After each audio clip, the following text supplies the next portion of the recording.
தொடர்ந்து நாம் தேவனுடைய வார்த்தைக்கு நேராக நாம் கடந்து போகிறோம்.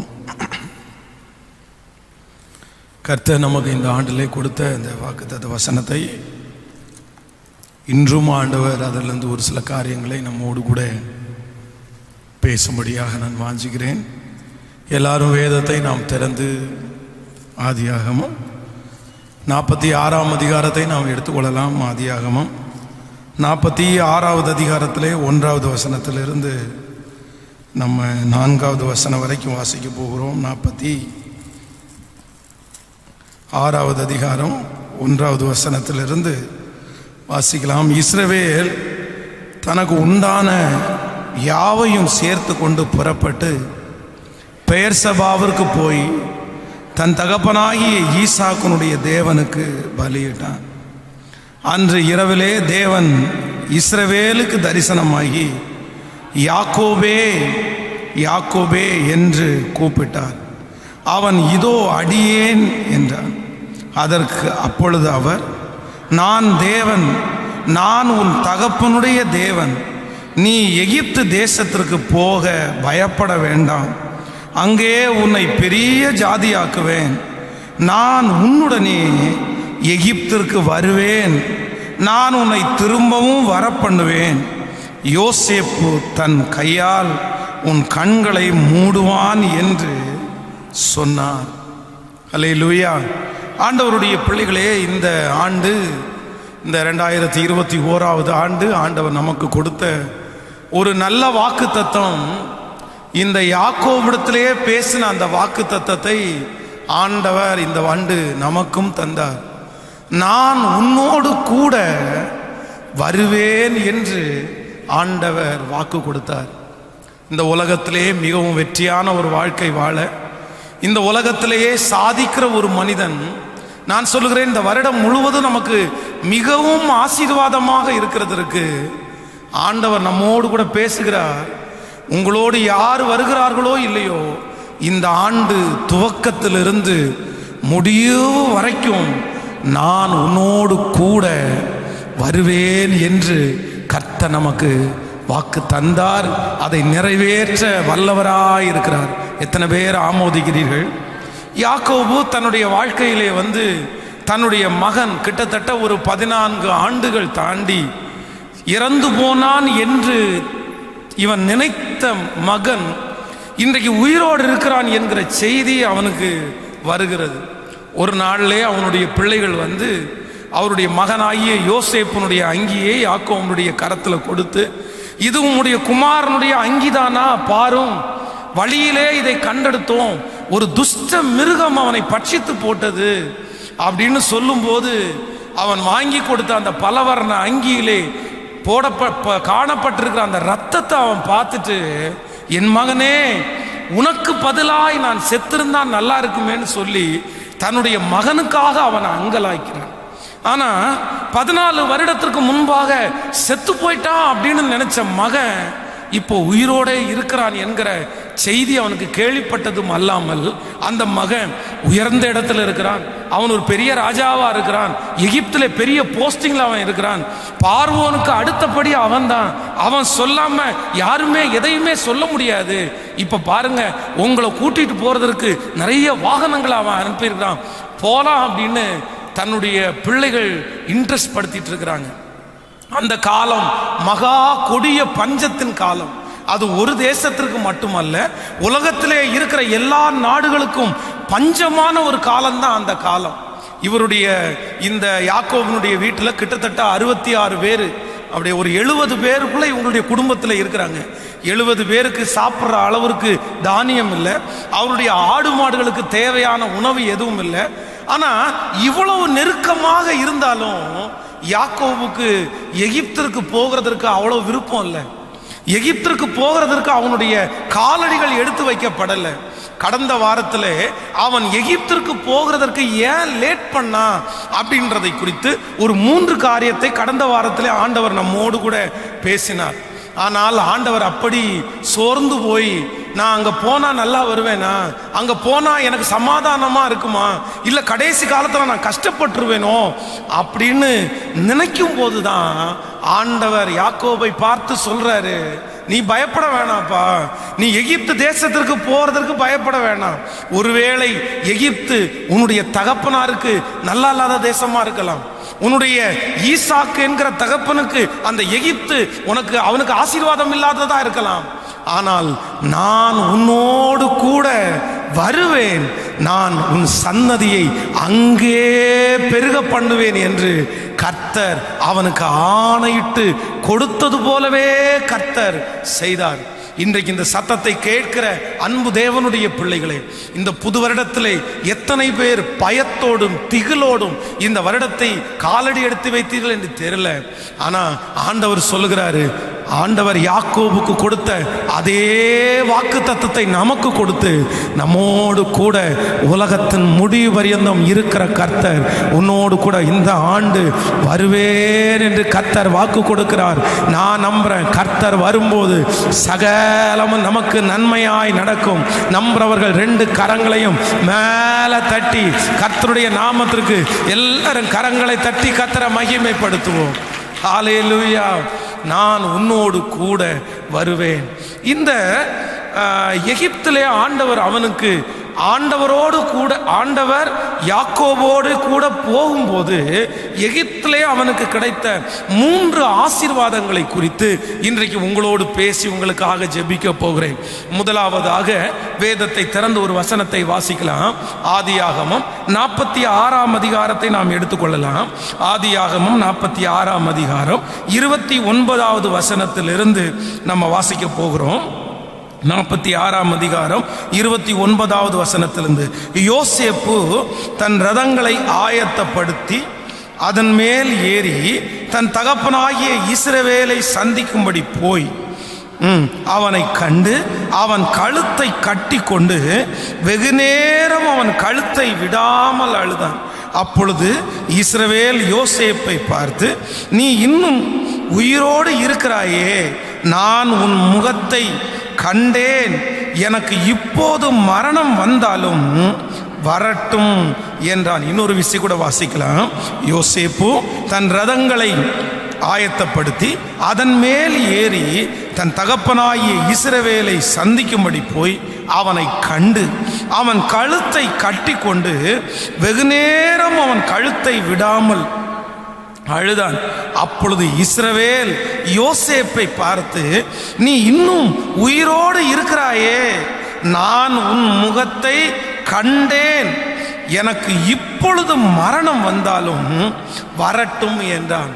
நன்றாய் கவனிங்கள் ஆண்டவருடைய பிள்ளைகளே, எகிப்திற்கு கொண்டு போகப்பட்ட அந்த யோசேப்பை ஆண்டவர் ஆசீர்வதித்து அங்கே அவனை ஒரு பெரிய தலைவனாய் ஆண்டவர் மாற்றி அவனுக்கு பெரிய பதவிகளை ஆண்டவர் கொடுத்து அவனுடைய அனுமதி இல்லாமல் யாரும் கையாயிலும் காலையாயிலும் அசைக்கக்கூடிய அளவிற்கு பெரிய ஒரு வெற்றி ஆண்டவர் அவனுக்கு தந்துட்டார். இப்போ தன்னுடைய தகப்பனாரையும் எல்லா குடும்பத்தையும் அந்த பஞ்சத்தை பிழைக்கும்படியாக வர சொல்லிட்டாரு. இப்ப அப்பாவும் கிட்டத்தட்ட ஒரு 66 பேரும் சேர்ந்து இப்ப எகிப்திற்கு வருகிறார்கள். அவங்க எகிப்திற்கு வருகிறார்கள் என்கிற செய்தியை கேள்விப்பட்ட உடனே இவன் இங்கிருந்து ரதத்தை எல்லாம் ஆதாயப்படுத்தி கொண்டு ரதத்தை எல்லாம் ரெடி பண்ணி தன்னுடைய தகப்பனாரை சந்திக்கிறதற்காக போறான். அந்த வழியிலே தன்னுடைய தகப்பனாரை சந்திக்கிறான். தன் தகப்பனாரை சந்திச்சு அவருடைய கழுத்தை கட்டி பிடிச்சு வேதம் சொல்லுது 2 பேரும் வெகு நேரம் அழுறாங்க. இவருக்கு அப்பாவுக்கு 14 வருஷத்தினுடைய பார்க்காத பாசம், மகனுக்கு தன்னுடைய தகப்பனை எல்லாரை பார்க்கலும் எங்க அப்பா என்ன ரொம்ப நேசிச்சாரு, அவரை மிஸ் பண்ணதை நினைச்சு 2 பேரும் அழுறாங்க. அழுது முடிச்ச உடனே அவருடைய தகப்பனாரி யோசேப்பை பார்த்து கேட்கிறாரு, நீ இன்னும் உயிரோடு இருக்கிறியப்பா, உன்னை பார்ப்பேன்னு நான் நினைக்கல, ஆனா நான் இப்போ உன்னை பார்த்துட்டேன், இப்போ நான் செத்து போனா கூட நான் நிம்மதியா ஆண்டோடத்துல போயிடுவேன்ப்பா, இப்ப செத்து போனா கூட பரவாயில்ல, நான் உன்னை காண்பேன் என்று நினைக்கவே இல்லை, உன்னை ஜீவனோட பார்ப்பேன்னு நான் கொஞ்சம் கூட எதிர்பார்க்கலப்பா. ஆனா ஆண்டவர் என்ன பண்ணிருக்கிறாருன்னா உன்னை ஜீவனோடு பார்க்கும்படியாய் கர்த்தர் எனக்கு உதவி செய்திருக்கிறார். சோ நம்பர் 1, முதலாவதாக நான் நம்புறேன், தேவன் அவனோடு கூட எகிப்திற்கு போனதுனால அவனுக்கு கிடைச்ச முதல் நன்மை என்ன அப்படின்னா, தான் காண மாட்டேன் என்று சொன்ன அந்த ஆசீர்வாதத்தை அவன் திரும்பவும் கண்டான் என்று வேதம் சொல்லுகிறது. இன்றைக்கு இந்த ஜெபத்திலே இருக்கிற ஆண்டவருடைய பிள்ளைகளே, உங்கள் தரிசனங்கள் ஒருவேளை புதைக்கப்பட்டிருக்கலாம்.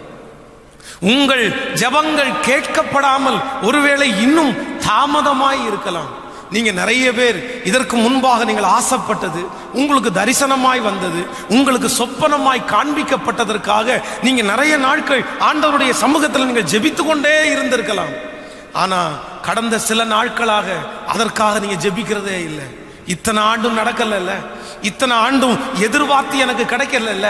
அன்றைக்கு ஆண்டவர் உங்களுக்கு தரிசனத்தை கொடுக்கும் போது, ஆண்டவர் உங்களுக்கு அந்த காரியத்தை காண்பிக்கும் போது, உங்களை நிறைய பேர் என்கரேஜ் பண்றதுக்கு 1000 பேர் இருந்திருக்கலாம். கண்டிப்பா உனக்கு கிடைக்கும்பா, கண்டிப்பா உங்களுக்கு நடக்கும்பா, நீ ஜெபம் பண்ணு, நீ ஜெபம் பண்ணு, ஆண்டவர் உனக்கு தராம வேற யாருக்கு தர போறாரு, உங்களுக்கு கிடைக்காம வேற யாருக்கு கிடைக்க போகுது அப்படின்னு அன்னைக்கு நிறைய பேர் உங்களுடைய ஜெபத்திலே உங்களை உற்சாகப்படுத்தி இருக்கலாம், உங்க வார்த்தையிலே உங்களை உற்சாகப்படுத்தி இருக்கலாம். ஆனா காலதாமதம் ஆகிறதுனால, நாட்கள் தாண்டதுனால நிறைய பேர் இப்பொழுது பேக் அடிச்சு, இத்தனை நாள் எதிர்பார்த்து உனக்கு கிடைக்கலையே, உங்களை என்கரேஜ் பண்ண நாவுகள், உங்களை உந்தி தள்ளின சில வார்த்தைகள் இன்றைக்கு உங்களுக்கு விரோதமாகவே பேசலாம். இன்னும் நீ ஜெபிக்க வேண்டிய அவசியம் இல்லைன்னு சொல்லலாம். ஆனா ஆண்டவர் இன்றைக்கு வாக்கு கொடுக்கிறார், இந்த 2021வது வருஷம் ஆண்டவர் உங்க கூட வருவேன்னு சொல்றதற்கு ஒரே ஒரு ரீசன் இருக்குது. என்ன ரீசன் தெரியுமா? உன்னுடைய தரிசனங்கள், உன் சொப்பனங்கள் அது மூழ்கி போகல, அது மூழ்கி போகல, அது என்னுடைய ஞாபக புஸ்தகத்திலே இருக்குது. அது நீங்கள் ஜெபித்தாலும் ஜெபிக்காவிட்டாலும் நீ நினைப்பதற்கும் வேண்டுவதற்கும் அதிகமாய் இந்த ஆண்டு கர்த்தர் நமக்கு செய்வேன் என்று வாக்கு கொடுக்கிறார். நம்புறவர்கள் கரங்களை தட்டி நாம் விசுவாசிக்கிற ஆண்டவரே, நாம் விசுவாசிக்கிற ஆண்டவரே, கர்த்தர் நமக்கு செய்கிறதற்காக ஆண்டவருக்கு நன்றி சொல்லுவோம். ஹல்லேலூயா. சோ எகிப்திற்கு போன யாக்கோபு தன்னுடைய வாழ்க்கையிலே பெற்றுக்கொண்ட முதல் ஆசீர்வாதம் என்ன அப்படின்னா, நான் காண்பேன்னு நினைக்கலப்பா, திரும்ப என் மகன் உயிரோடு இருப்பான்னு நினைக்கலப்பா, உன் கழுத்தை கட்டி கொண்டு நான் அழுவேன்னு நினைக்கலப்பா, உன் கண்ணை பார்ப்பேன்னு நான் நினைக்கலப்பா, உன் கையை தொடுவேன்னு நான் நினைக்கலப்பா. ஆனா ஆண்டவர் இன்னைக்கு எனக்கு என்ன செஞ்சிருக்கிறார் அப்படின்னா, உன்னை பார்க்கும்படியாய் ஆண்டவர் உதவி செய்தார். எனக்கு தெரியும் இந்த சத்தத்தை கேட்கிற நிறைய பேருடைய தரிசனங்கள் புதைக்கப்பட்டு கிடக்கிறது, புதைக்கப்பட்டு கிடக்கிறது. அதற்காக ஜெபிக்கிறதே நான் மறந்துட்டேன் பாஸ்டர், அதற்காக ஜெபிக்கிறதே நான் விட்டுட்டேன் பாஸ்டர். நான் இப்ப ஜெபிக்கிறது இல்லை, இப்பெல்லாம் அதுக்காக ஜெபிக்கிறது இல்லை. இன்னைக்கு எனக்கு அவிசுவாசம் தான் மேலோங்குது. இன்னைக்கு எனக்கு கிடைக்கும்ன்ற நம்பிக்கையை விட கிடைக்காதுன்ற அவநம்பிக்கை தான் பெருகிருச்சு. கிடைக்கும்ன்றது எனக்கு முழுவதும் அற்று போயிருச்சு. ஆனால் ஆண்டவர் வாக்கு கொடுக்கிறாரு, இல்லை இல்லை, திரும்பவும் உன்னுடைய வாழ்க்கையில மூடப்பட்ட நிறைய துறவுகளை கர்த்தர் இந்த ஆண்டு தோண்ட பண்ணுவேன் என்று வாக்கு கொடுக்கிறார். நீங்கள் மூடி போட்ட தரிசனங்கள், நீங்கள் மூடி போட்ட சொப்பனங்களை ஆண்டவர் இந்த வருஷம் திரும்பவும் அந்த துறவை நான் தோண்டுவேன், அந்த தரிசனத்தை நான் தோண்டுவேன், அந்த சொப்பனத்தை நான் தோண்டுவேன். உனக்கு சொன்னதை செய்யும் ஆழவும் உன்னை கைவிடுவதே இல்லை. யாக்கோபு கோடு இருந்த அந்த கர்த்தர் இன்றைக்கு நம்மோடும் இருக்கிறேன் என்று வாக்கு கொடுக்கிறார். ஹல்லேலூயா. கையை மேல உயர்த்தி சொல்லுவோம், ஆண்டவரே நான் நம்புறேன்.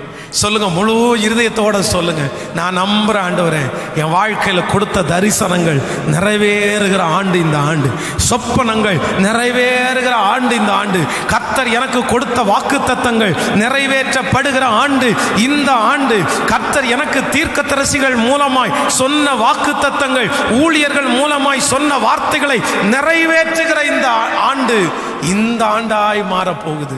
ஹல்லேலூயா. நீங்க நினைச்சிருக்கலாம் அது கிடைக்காது, அந்த வீடு கிடைக்காது, அந்த வேலை கிடைக்காது, அந்த வருமானம் கிடைக்காது, அந்த வண்டி கிடைக்காது. இல்ல இல்ல, வாக்கு கொடுத்தவர் கர்த்தர் அல்லவா, கர்த்தர் காணும்படி செய்வார்.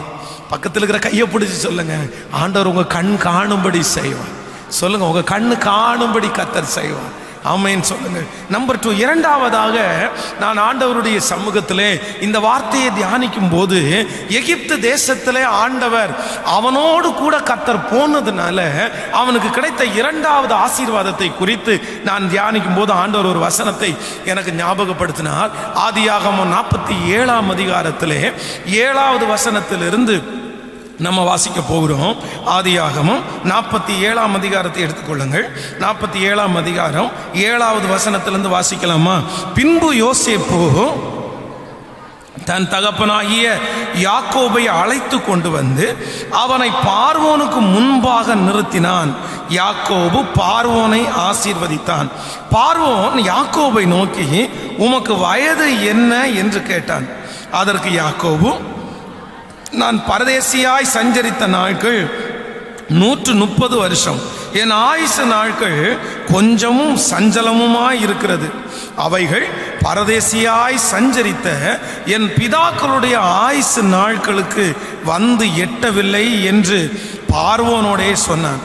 பின்னும் யாக்கோபு பார்வோனை ஆசீர்வதித்து அவன் சமூகத்தில் நின்று புறப்பட்டான். ஹல்லேலூயா. ஆண்டவருடைய பிள்ளைகளை நன்றாய் கவனிங்கள். யாக்கோபு தான் இருக்கிற இடத்தை விட்டு தன்னுடைய மகன் இத்தனை செல்வங்களை அனுப்பினதற்கு பிறகும் போகாததற்கு நான் நம்புற ஒரு மிக மிக முக்கியமான காரணம் என்ன அப்படின்னா, பார்வோன் தான் முக்கியமான காரணம். பார்வோன் என்கிறது கடவுள் வணக்கத்துக்குரியவன். அந்த தேசத்திலே இருக்கிற ஜனங்கள் கடவுளை போல பார்வோனையும் வணங்கி கொண்டிருந்தார்கள். பார்வோனுடைய ராஜ்யத்தில் அடிமைத்தனம் என்கிறது அதிகமாக இருந்தது. அவர்கள் மனிதனை எப்படி வேண்டும் என்றாலும் நடத்துவார்கள். மனிதர்களை எப்படி வேண்டும் என்றாலும் அவர்கள் தங்களுக்கு அடிமைகளாக வைப்பார்கள்.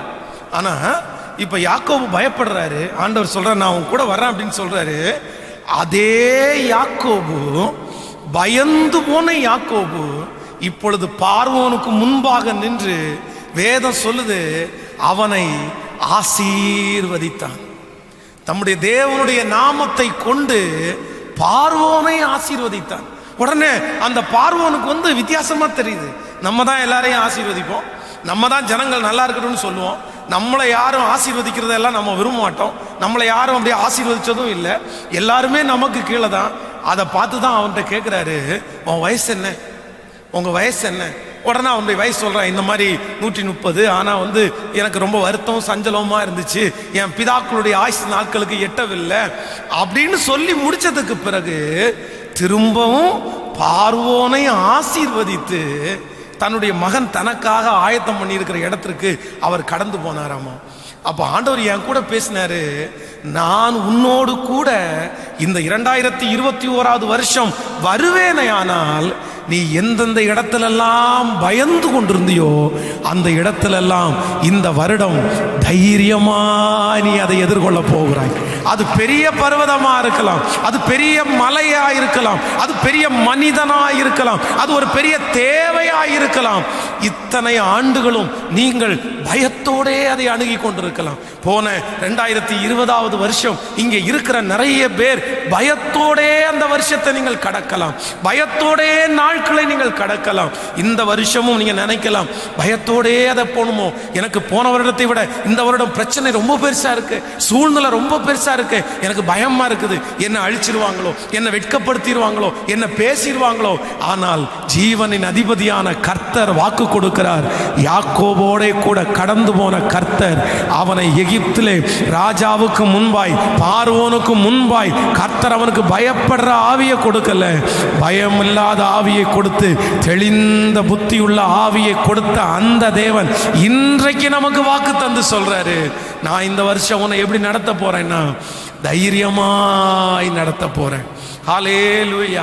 யாரோ ஒரு தேவனுடைய பிள்ளை இந்த சத்தத்தை கேட்டுக்கொண்டிருக்கலாம். நீங்க இப்ப கடந்து போகிற காரியங்கள் ஒருவேளை உங்களை பயப்படுத்தி கொண்டே இருக்கலாம், பயப்படுத்தி கொண்டே இருக்கலாம்.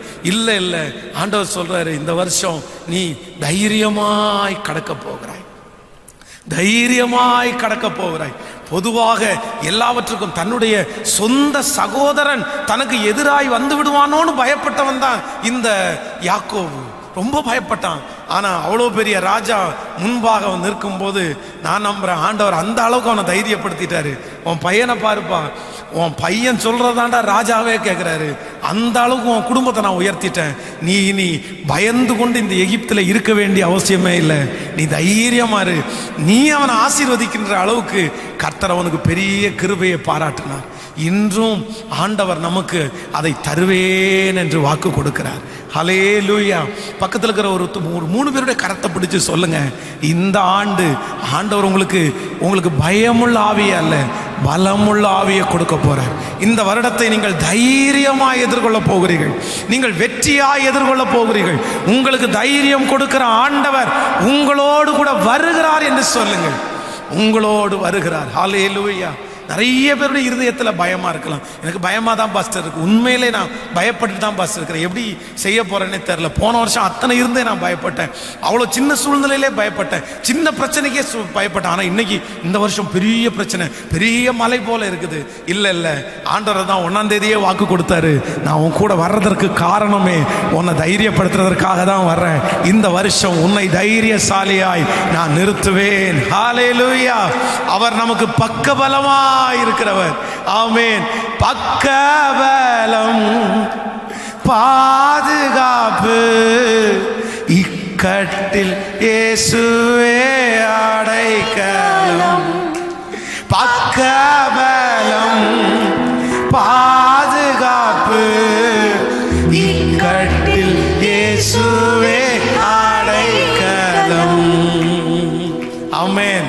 நம்பர் 3, மூன்றாவதாக ஒரு காரியத்திற்காக நான் எதிர்பார்க்கும் போது ஆண்டவர் யோசேப்போடே கூட போனதுனால அவனுக்கு கிடைத்த 3வது நன்மையை குறித்து வேதத்தில் நம்ம வாசிக்கலாம்.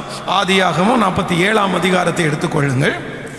ஆதியாகமம் 47ஆம் அதிகாரத்திலே 29வது வசனத்திலிருந்து நம்ம வாசிக்க போகிறோம். 29வது வசனத்திலிருந்து வாசிக்கலாம். இஸ்ரவேல் மரணமடையும் காலம் சமீபித்த போது அப்பொழுது அவன் தன் குமாரனாகிய யோசேப்பை வரவழைத்து அவனை நோக்கி, என் மேல் உனக்கு தயவு உண்டானால் உன் கையை என் தொடையின் கீழ் வைத்து என் மேல் பற்றும் உண்மையும் உள்ளவனுமாய் இரு, என்னை எகிப்திலே அடக்கம் பண்ணாதிருப்பாயாக, நான் என் பிதாக்களோடே படுத்து கொள்ள வேண்டும். ஆகையால் நீ என்னை எகிப்திலிருந்து எடுத்து கொண்டு போய் அவர்களை அடக்கம் பண்ணி இருக்கிற நிலத்திலே என்னையும் அடக்கம் பண்ணு என்றான். அதற்கு அவன், உமது சொற்படி செய்வேன் என்றான். அப்பொழுது அவன், எனக்கு ஒரு ஆணையிட்டு கொடு என்றான். அவனுக்கு ஆணையிட்டு கொடுத்தான். அப்பொழுது இஸ்ரவேல் கட்டிலில் தலைமாட்டிலே சாய்ந்து தொழுது கொண்டான். நீங்கள் 49ஆம் அதிகாரம் அந்த 30வது வசனத்தில் அதை கூட வாசிக்கலாம். 49ஆம் அதிகாரத்திலே 30வது வசனத்திலிருந்து வாசிக்கலாமா? அந்த குகை கானான் தேசத்திலே மம்ரேக்கு எதிரான மக்பேலா எனப்பட்ட நிலத்தில் இருந்தது. அதை தமக்கு சொந்த கல்லறை பூமியாய் இருக்கும்படி ஆபிரகாம் ஏத்தியனாகிய எப்ரோன் கையிலே அதற்குரிய நிலத்துடனே வாங்கினான். அங்கே ஆபிரகாமையும் அவன் மனைவியாகிய சாராயும் அடக்கம் பண்ணினார்கள். அங்கே ஈசாக்கையும் அவள் மனைவியாகிய ரெபெக்காளையும் அடக்கம் பண்ணினார்கள். அங்கே லேயாளையும் அடக்கம் பண்ணினேன். அந்த நிலம் அதில் இருக்கிற குகையும் ஏத்திரின் புத்திரர் கையிலே கொல்லப்பட்டது என்றான். யாக்கோபு தன் குமாரன் கட்டளையிட்டு முடிந்த பின்பு அவன் தன் கால்களை கட்டிலின் மேல் மடக்கி கொண்டு ஜீவித்து போய் தன் ஜனத்தாரோடே சேர்க்கப்பட்டான். நீங்க அப்படியே 50ஆம் அதிகாரம் 8வது வசனத்தை கூட வாசிங்கள். யோசேப்பின் வீட்டார் யாவரும் அவன் சகோதரரும் அவன் தகப்பன் வீட்டாரும் அவனோடே கூட போனார்கள். தங்கள் குழந்தைகளையும் தங்கள் மாடுகளையும் மாத்திரம் கோசேன் நாட்டிலே விட்டு போனார்கள். ரதங்களும் குதிரை வீரரும் அவனோடு கூட போனதினால் பரிவார கூட்டம் மிகவும் அதிகமாயிருந்தது. அவர்கள் யோர்தானுக்கு அக்கறையில் இருக்கிற ஆத்தானின் போர்க்களத்தில் வந்தபோது அவ்விடத்தில் பெரும் புலம்பலாக புலம்பினார்கள். அங்கே தன் தகப்பனுக்காக 7 நாள் துக்கம் கொண்டாடினார்கள். நன்றாய் கவனிங்கள் ஆண்டவருடைய பிள்ளைகளே. இப்போ யாக்கோபு எகிப்திற்கு வந்தாச்சு. இப்போ எகிப்திற்கு வந்து அவன் செய்ய வேண்டிய சில பொறுப்புகளை எல்லாம் செஞ்சுட்டான். தன்னுடைய மகனை பார்த்தான். தன்னுடைய பிள்ளைகளை கூப்பிட்டு ஒவ்வொருத்தருக்கும் ஆசீர்வாதமான வசனத்தை கர்த்தர் கொடுத்தா. அவன் அதை கொடுத்து ஆசீர்வதிச்சிட்டான். யோசேப்பினுடைய பிள்ளைகளை தனியா கூப்பிட்டு அவர்களை ஆசீர்வதிச்சிட்டாரு. இப்போ அந்த மரணம் அடைகிற காலம் வந்த உடனே யோசேப்பினிடத்துல ஒரு பொருத்தனை கேட்கிறாரு. நான் மரணம் அடைய போறேன், ஆனா எனக்காக நீ ஒரு ப்ராமிஸ் பண்ணி கொடுக்கணும். என்ன அப்படின்னா, நான் மரித்ததற்கு பிறகு என்னுடைய சரீரத்தை எடுத்து கொண்டு போய் எங்க தாத்தாவுடைய கல்லறை, எங்க அம்மா அப்பாவுடைய கல்லறை, என் மனைவியினுடைய கல்லறை, என்னுடைய ஆபிரகாம் ஆகிய தகப்பனார் சாராயே அடக்கம் பண்ணுகிறதற்காக மக்பேலா அப்படின்ற ஒரு குகையை பணத்தை கொடுத்து வாங்குவாரு. அந்த குகையை கொடுக்கிறவன் எங்க மத்தியில் நீ மகா பிரபுவா இருக்கிற, எங்களுக்கு பணம் எதுவும் வேணான்னு சொன்னதுக்கு அப்புறம் இல்ல நான் பணத்தை கொடுத்து தான் வாங்குவேன் அப்படின்னு ராஜயோக்கியமாய் அந்த இடத்த வாங்குவார். வாங்கி சாராளை அடக்கம் பண்ணுவார். அதற்கு பிறகு ஆபிரகாமையும் அங்கே அடக்கம் பண்ணுவார்கள். அதற்கு பிறகு ஈசாக்கை அங்கே அடக்கம் பண்ணுவாங்க. அதற்கு பிறகு ஈசாக்கினுடைய மனைவி ரெபேக்காளை அங்கே அடக்கம் பண்ணுவார்கள். அதற்கு பிறகு இந்த யாக்கோபு தன்னுடைய நேசித்த தன்னுடைய மனைவி ராகேலையும் அங்கே அடக்கம் பண்ணுவாரு. இப்ப தன்னுடைய பிள்ளையை பார்த்து ஒரே ஒரு ரிக்வெஸ்ட் பண்றாரு, நீ என்ன பண்ணுவியோ தெரியாது, என்னை கொண்டு போய் அந்த கல்லறையில நீ அடக்கம் பண்ணுவியா? எனக்கு அந்த ஆசை தான் இருக்குது. என்னுடைய பிதாக்களோடு கூட என் கல்லறை இருக்கணும்னு நான் நினைக்கிறேன். உடனே அவன் சொன்னான், நான் பண்றேன் அப்படின்னா. வேதத்திலேயே எத்தனையோ பேருடைய அடக்க ஆராதனை நடந்திருக்குது. ஆனா யாக்கோபனுடைய அடக்க ஆராதனை மாதிரி யாருக்குமே நடக்கல. அவ்வளவு வெற்றி உள்ள அடக்க ஆராதனை. தன்னுடைய மகன் நாட்டிற்கே அதிபதியா இருக்கிறான். தன்னுடைய மகன் நாட்டிற்கு அதிபதியா இருக்கிறதுனால இருக்கிற எகிப்து தேசத்திலிருந்து இந்த மக்பேலா குகை இருக்கிற இடம் பல கிலோமீட்டர் தூரம். ஆனா அவ்வளவு கிலோமீட்டர் தூரம் அவனுடைய பாடியை எடுத்து கொண்டு அநேக ஜனங்களோட, நீங்க வாசிக்கும் போது 8வது வசனத்தை 50ஆம் அதிகாரம் 8வது வசனம், யோசேப்பின் வீட்டார் யாவரும் அவன் சகோதரரும் அவன் தகப்பன் வீட்டாரும் அவனோடு கூட போனார்கள். தங்கள் குழந்தைகளையும் தங்கள் ஆடு மாடுகளையும் மாத்திரம் கோசேன் நாட்டிலே விட்டு போனார்கள். ரதங்களும் குதிரை வீரர்களும் அவனோடே போனதுனால் பரிவார கூட்டம் மிகவும் அதிகமா இருந்துச்சு. ஹலோ, எப்படி இருந்துச்சாமா? இன்னைக்கு நம்ம நிறைய பெரிய பெரிய அரசியல் தலைவர்களும் பெரிய நபர்களும் அடக்க ஆராதனை பார்த்தீங்கன்னா லட்சக்கணக்கான கூட்டம் அப்படி போகும்போது ஆச்சரியமா இருக்குது. எவ்வளோ நல்ல மனுஷன், இத்தனை பேர், லட்சம் பேர் அப்படின்னு. அன்னைக்கு யாக்கோபு, நான் இந்த ஊர்ல அனாதை, ஆண்டவரே அந்த ஊருக்கு நான் போகணுமா வேண்டாமா, நான் எப்படிப்பா போவேன்? அவனுக்குள்ள ஒரே ஒரு ஆசை, மன விருப்பம், என் அடக்கம் மட்டும், எனக்கு ஒரு இதுவும் வேணாப்பா, என் பிதாக்களோட என்னை அடக்கம் பண்ணுனா போதும் அப்படின்னு ஆசைப்பட்ட அவனுக்கு வேதம் சொல்லுது, பெரிய பரிவார கூட்டத்தோடு சேர்ந்து அந்த குகையிலேயே யோசேப்ப கூட அவன் மரிச்சதற்கு பிறகு அவன் சரீரத்தை எடுத்து போல, அவனுடைய எலும்பு துண்டு தான் எடுத்துட்டு போனாங்க. ஆனா இவனுடைய பாடியே எடுத்துட்டு போயிட்டாங்க. வழியில கொண்டு போய் அங்கே 7 நாள் அவனுக்காக துக்கம் கொண்டாடினாங்களாமா. பர்ஃபெக்டா அவனுடைய அடக்க ஆராதனை நடந்துச்சு. நான் நம்புறேன், எகிப்திலே ஆண்டவர் அவனோடு கூட போனதுனால தன்னுடைய மன விருப்பத்தை கர்த்தர் அப்படியே நிறைவேற்றினார். ஹல்லேலூயா! எத்தனை பேர் ஆமோதிக்கிறீங்க? இன்னொரு வசனத்துல அவன் சொல்லுவான், உன்னை காண்பேன் என்று நினைக்கல, கண்டேன். கர்த்தர் என் மன விருப்பத்தை என்ன பண்ணாரு? அப்ப நான் நம்புறேன், இந்த 2021வது வருஷம் உன் கூட நான் வருவேன்னு சொன்ன ஆண்டவர் எதற்காக அப்படி சொல்லுவார் அப்படின்னா, இந்த வருஷம் உன் மன விருப்பத்தை நிறைவேற்றுகிற ஆண்டு. நாம் நினைப்பதற்கும் வேண்டுவதற்கும் அதிகமாய் செய்கிற ஒரு வருடமாய் கர்த்தர் இந்த ஆண்டை மாற்றுவேன் என்று கர்த்தர் வாக்கு கொடுக்கிறார்.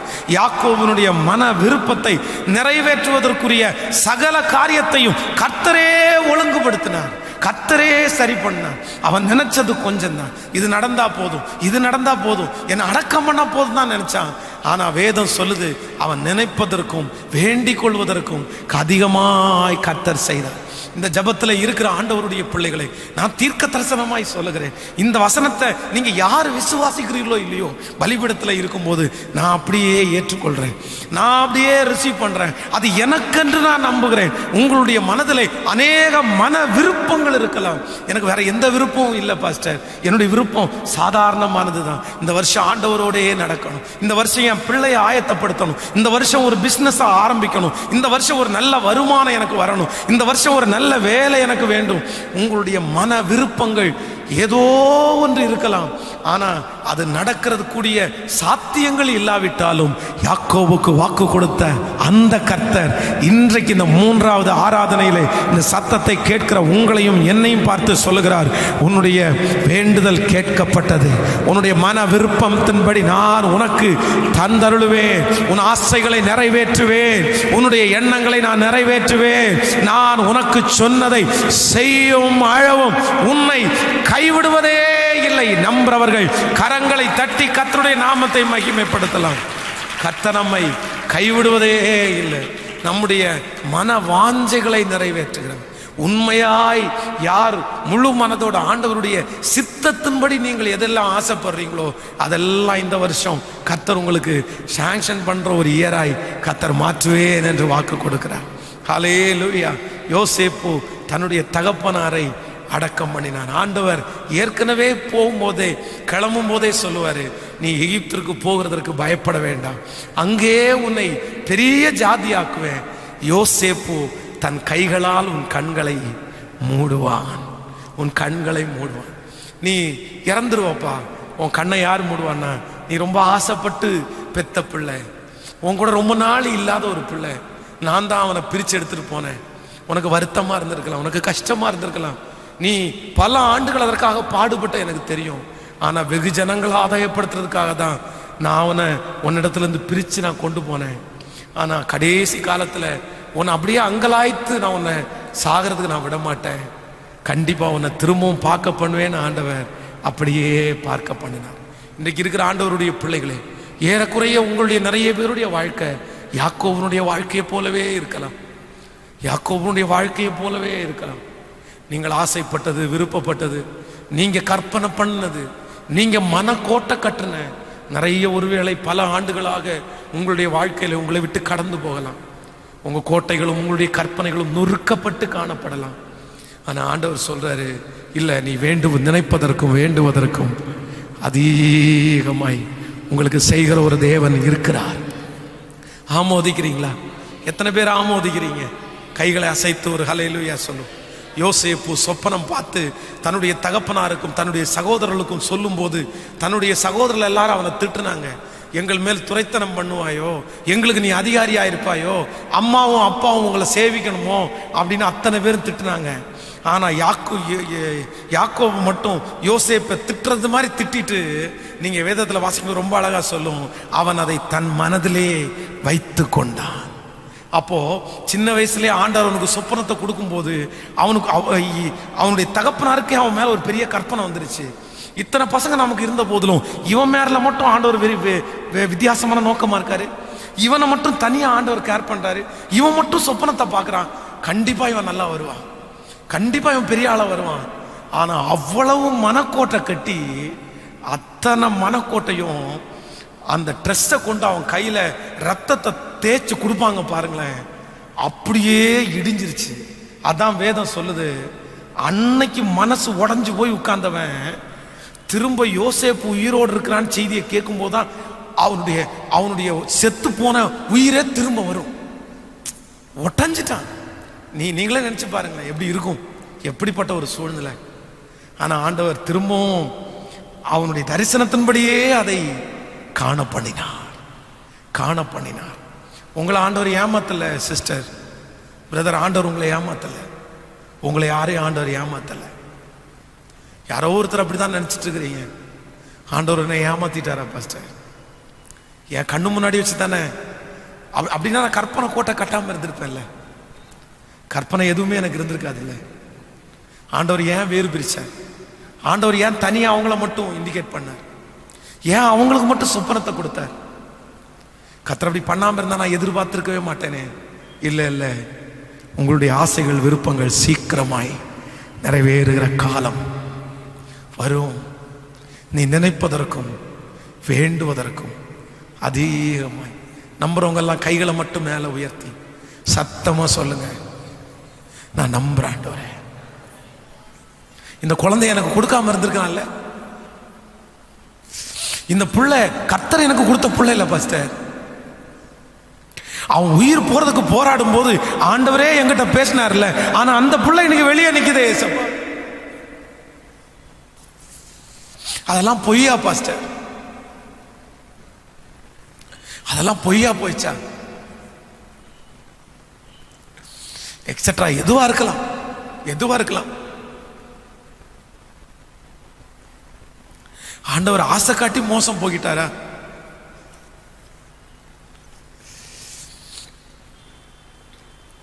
ஆண்டவர் வாக்கு கொடுத்ததுனால நான் நிறைய நம்பிட்டேன், நான் நிறைய யோசிச்சேன். நீங்க சொல்ற வார்த்தையெல்லாம் உண்மை பாஸ்டர். யோசேப்பை யாக்கோவை விட்டு பிரிச்சது மாதிரி நான் கட்டின கோட்டை, நான் கட்டின கற்பனை அத்தனையும் என்னை விட்டு இப்ப பிரிஞ்சு தூரத்துல நிக்குது. அது நிறைவேறக்கூடிய சாத்தியமே இல்லாம நிக்குது. அந்த தரிசனத்தை நான் மறந்துட்டேன், அந்த சொப்பனத்தை நான் மறந்துட்டேன். ஆனால் யாக்கோபுக்கு கொடுத்த அதே வார்த்தையை கர்த்தர் கொடுக்கிறார். நீ நினைப்பதற்கும் நீ நினைப்பதற்கும் நீ வேண்டிக் கொள்வதற்கும் அதிகமாய், நீ நினைப்பதற்கும் வேண்டிக் கொள்வதற்கும் மிகவும் அதிகமாய் நான் உனக்கு செய்வேன். ஹல்லேலூயா. எக்காலத்தும் நம்பிடுவே திக்கற்ற மக்களின் மறைவிடம் பக்கபலம் பாதுகாப்பு இக்கட்டில் இயேசுவே. சொல்லுவோம், பக்கபலம் பாதுகாப்பு இக்கட்டில் இயேசுவே.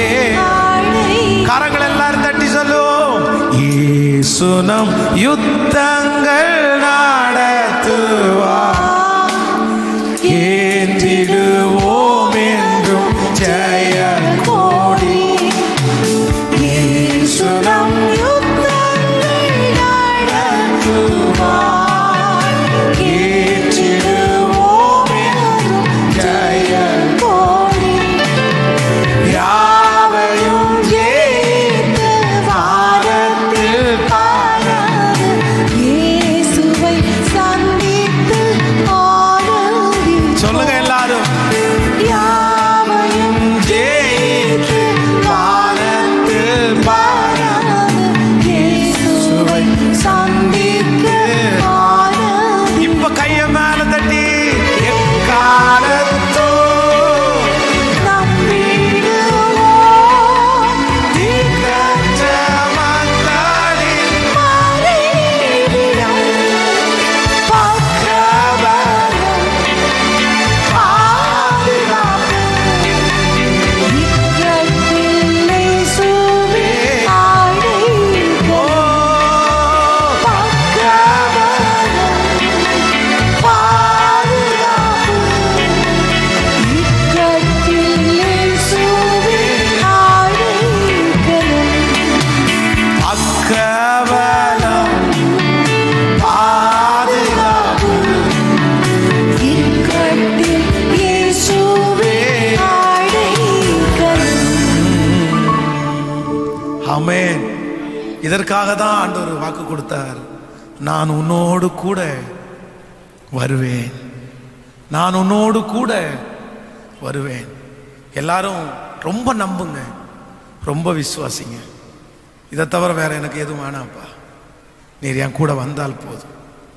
ஆண்டவர் யாக்கோபோடு கூட எகிப்திற்கு போனதுனால அவன் வாழ்க்கையில மிகப்பெரிய அடைந்த 3 வெற்றி. நம்பர் 1, முதலாவதாக நடக்காது அப்படின்னு நினைச்சு மூடி போட்ட முடிஞ்சு போன நிறையதை அவன் கண்கள் காணும்படியாய் கர்த்தர் உதவி செய்தார். ஆமோதிக்கிறீங்களா? எத்தனை பேர் விசுவாசிக்கிறீங்க? இந்த வருஷம் கர்த்தர் அப்படிதான் செய்ய போறாரு. ஆமென். நம்ம க்ளோஸ் பண்ண ஃபைல், நிறைய ஃபைலை ஆண்டவர் எடுத்து திரும்ப கையில் கொடுத்து செய்வேன்னு சொல்ல போறாரு. ஹல்லேலூயா. நம்புறீங்களா? இல்லைன்னா உங்களுடைய ஓனர், உங்களுடைய வீட்டில் இருக்கிறவங்க யாராவது க்ளோஸ் பண்ண ஃபைலை கர்த்தர் இந்த வருஷம் எடுத்து, அவன் தானே க்ளோஸ் பண்ணான், நான் ஒன்றும் க்ளோஸ் பண்ணலையே அப்படின்னு திரும்ப கர்த்தர் எடுத்து அதை நிறைவேற்ற வல்லவராக இருக்கிறார். நம்புறீங்களா? விசுவாசிக்கிறீங்களா? நான் ஆண்டவருடைய சமூகத்தில் ஆணித்தரமாக விசுவாசிக்கிறேன். நான் முடிஞ்சுன்னு நினைச்சதை கர்த்தர் வாக்கு கொடுக்குறாரு. நீ ஏன்டா அப்படின்னு நினைக்கிற? நான் துவக்கத்தை கட்டளையிடுவதற்கு வல்லவராக இருக்கிறேன். ஆமென் சொல்லுங்க. ஹல்லேலூயா. நம்பர் 2, இரண்டாவதாக, நாம் ரொம்ப பயந்து போய் இருக்கிறேன். நான் போன ஆண்டு ரொம்ப பயந்து போய் தான் வாழ்ந்தேன். இந்த ஆண்டும் ஆரம்பிக்கும் போது பயத்தோட தான் ஆரம்பிக்கிறேன். ஆனால் ஆண்டவர் என் கூட இருக்கிறதுனுடைய ஒரு மிகப்பெரிய வெளிப்பாடு, இல்லை இந்த வருஷம் கர்த்தர் என்னை ரொம்ப தைரியப்படுத்த போறாரு. ஆமென். இந்த வருஷம் பெரிய பர்வதத்தை பார்த்தாலும் நான் பயப்பட போறதில்லை. ஏன்னா என் கூட ஒருத்தர் வருகிறார். அவர் தைரியம் உள்ளவர், அவர் வெற்றி உள்ளவர். ஹல்லேலூயா. நம்பர் 3, மூன்றாவது, ஆண்டவர் நம்மோடு கூட இருக்கும்போது கிடைக்கிற ஒரு 3வது ஆசீர்வாதம் என்ன அப்படின்னா, என் மன விருப்பத்தை எல்லாம் கர்த்தர் இந்த ஆண்டு நிறைவேற்ற போகிறார். ஹல்லேலூயா. நான் நினைப்பதற்கும் வேண்டுவதற்கும் அதிகமாய் கர்த்தர் செய்ய போறார். எல்லாரும் எழுப்பி நிற்கலாமா? ஹல்லேலூயா. நீர் வாரும் ஆண்டவரே. உங்களை தவிர எனக்கு வேற யாருப்பா இருக்கா? என் ஆசையெல்லாம் நீங்க தான் ஆண்டவரே. என் தேவையே நீங்க தான்ப்பா, வேற யாரும் இல்லை. இந்த வருஷத்தினுடைய முடிவில் உங்க வருகை தாமதிக்குமே, ஆனால் நான் ஜீவனோடு இருந்து இந்த வருஷத்தினுடைய முடிவில் சொல்ல வேண்டிய நான் சாட்சி, கர்த்தர் என் கூட வந்தாருன்ற சாட்சியை நான் சொல்லணும்ப்பா. 12 மாதங்களும் ஆண்டவர் என் கூட வந்தாரு. என் கூட நிறைய பேர் வரல. என் தரிசனத்தில் நான் மட்டும்தான் ஓடுனேன். என் சொப்பனத்தில் நான் மட்டும்தான் ஓடுனேன். ஆனா என்னை தைரியப்படுத்துகிறவர், என்னை பலப்படுத்துகிறவர், எனக்கு பக்க பலமா இருந்த ஒரு ஆண்டவர் என் கூடவே 12 மாசம் வந்தாரு அப்படின்னு நான் சாட்சி சொல்லணும் ஆண்டவரேன்னு சொல்றோங்க. உங்க கையை மேல உயர்த்தி சத்தமா சொல்லுங்க, என்னோடு கூட வாரும் ஆண்டவரேன்னு சொல்லுங்க. ஓ ஆசையெல்லாம் நீதானையா, தேவையெல்லாம் நீதானையா. சொல்லு, ஆசையெல்லாம் நீதானையா,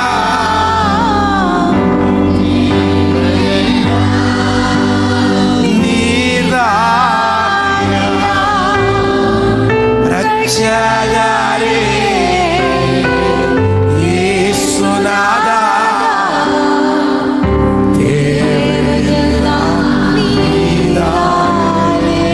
சொல்லுங்க, எல்லாரும் சொல்லுங்க, ரட்சகரே ரட்சகரே இயேசுநாதா, ஓரம் தன்னரே, தேவையெல்லாம் நீதானே. ஓ உம்மையெல்லாம் எனக்கு யார்,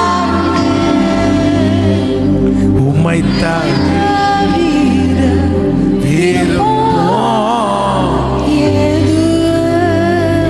உம்மையெல்லாம் எனக்கு யாரும், உம்மைத்தான்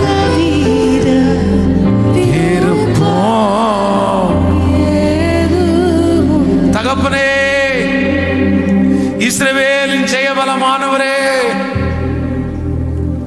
எங்களை மண்ணென்று நினைவு கூர்ந்திருக்கிறவரே, இந்த வருடத்தினுடைய முதல் மாதத்துல உங்க பாதத்துல நின்று இருக்கிறோம் ஆண்டவரே.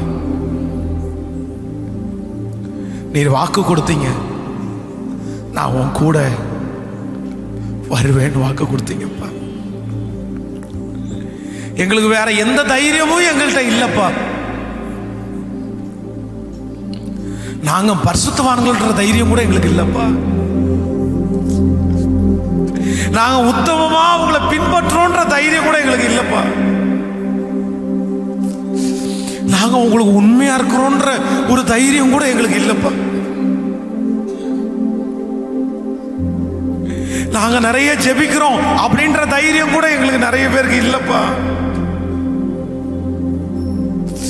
நான் நிறைய வேதத்துல தியானமா இருக்கிறேன் அப்படின்ற தைரியம் கூட எங்களுக்கு இல்லப்பா. ஆனா நீங்க எங்களை மண்ணா நினைச்சு எங்க கூட நீங்க இருக்கிறீங்க அப்படின்ற அந்த ஒரே ஒரு வார்த்தை மட்டும்தான்ப்பா எங்களை ரொம்ப தைரியப்படுத்துது. ஆண்டவரே, யார் எங்களை விட்டு போனாலும் நீங்க எங்களை விட்டு போகாம எங்க கூட இருப்பீங்கன்னா, எங்க கூட வருவீங்கன்னா இந்த வருஷத்தை ஜெயமா முடிச்சிருவோம் ஆண்டவரே.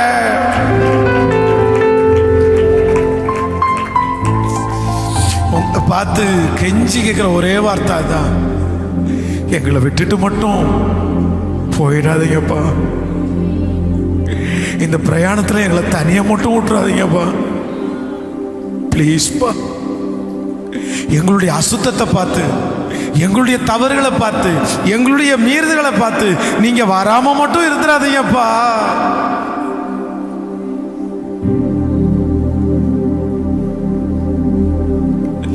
வராம மட்டும் இருந்துடாதீங்கப்பா. ஏன்னா எங்க தரிசனத்துல ஓடுறதுக்கு எங்களை தவிர வேற யாரும் இல்லை.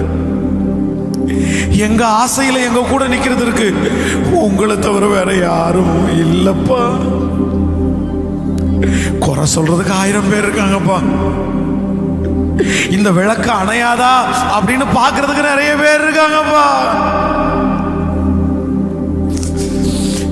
எங்க தரிசனத்துல, எங்க சொப்பனத்துல, எங்க ஆசையில எங்களை உற்சாகப்படுத்துறதுக்கு, தட்டி கொடுக்கறதுக்கு உங்க வசனத்தை தவிர, உங்க வார்த்தையை தவிர, உங்களை தவிர வேற யாருமே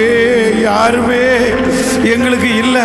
அதனால இன்றைக்கு நான் ஜெபிக்கிறேன், எங்க மக்களை நினைச்சு பாருங்க, எங்க பிள்ளைகளை நினைச்சு பாருங்க, இந்த சத்தத்தை கேட்கிற பிள்ளைகளை நினைச்சு பாருங்க. எங்களோடு வாரோ, எங்களோடு வாரோ, எங்களோடு வாரோ, எங்களோடு வாரோ, எங்களோடு வாரோ. உங்க பாதத்தை முத்தம் செய்யறோம், உங்க கரங்கள்ல தாழ்த்துறோம். இயேசுவின் மூலம் ஜெபம் இருக்கிறோம் நல்ல பிதாவே. ஆமென், ஆமென்.